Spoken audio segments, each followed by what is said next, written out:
Thank you, Mr. Chair. And I want to say hello to all of you, dear friends of a free and democratic Iran. I'm very honored, and I'm also very happy to once again attend a meeting with Mrs. Rajavi and supporters of all the Iranian resistance. Now, I think that the struggle that you are leading against one of the most brutal regimes of our times is both commendable and remarkable and admirable. There is no doubt in my mind that all the steps that you have taken will lead to a democratic change in your country, and I sincerely hope that it will happen very soon. The significant role women have played in leading the Iranian resistance through the hardships of recent years is all the more remarkable, unique and commendable, since in the Middle East, women have traditionally been held back from the political process. So this is not just a coincidence or by chance. No, I think that women in Iran find a role model and an example in Mrs. Rajavi, who courageously stood up against the Islamic fundamentalists who wanted to hijack the freedoms in her country and who are now abusing their religion as a weapon to suppress. I want to salute the women in the Iranian resistance, and today I particularly want to commemorate the 7 brave women who were killed in Camp Ashraf by Iraqi forces 3 years ago, on the 8th of April 2011. Recently, our media have paid much attention to the interim nuclear deal with Iran that was in the thoughts of quite a lot of journalists and politicians, the result of democratization thanks to the election of the moderate Rouhani.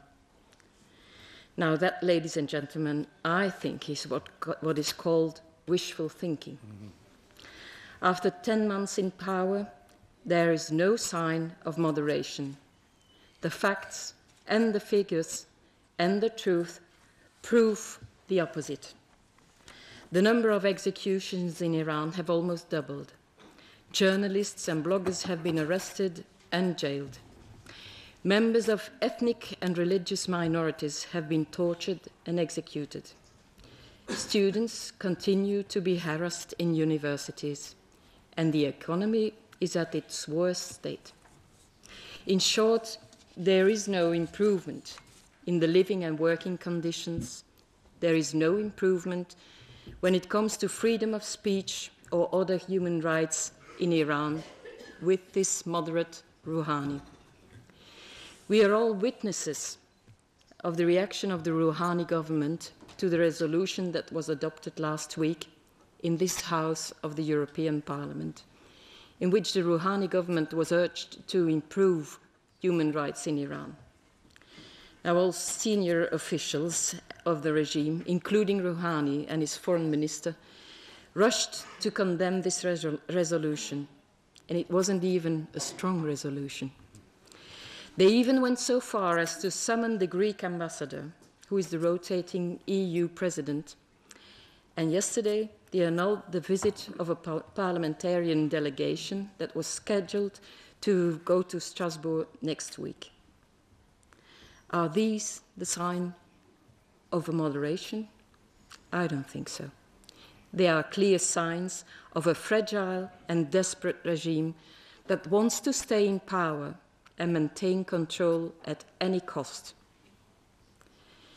Their reaction should also show us the way to go. We should keep pressing for human rights.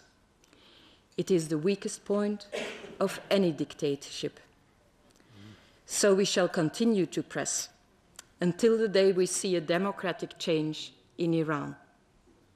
And I conclude, ladies and gentlemen, by expressing my full support and solidarity for the PMOI members in Camp Liberty.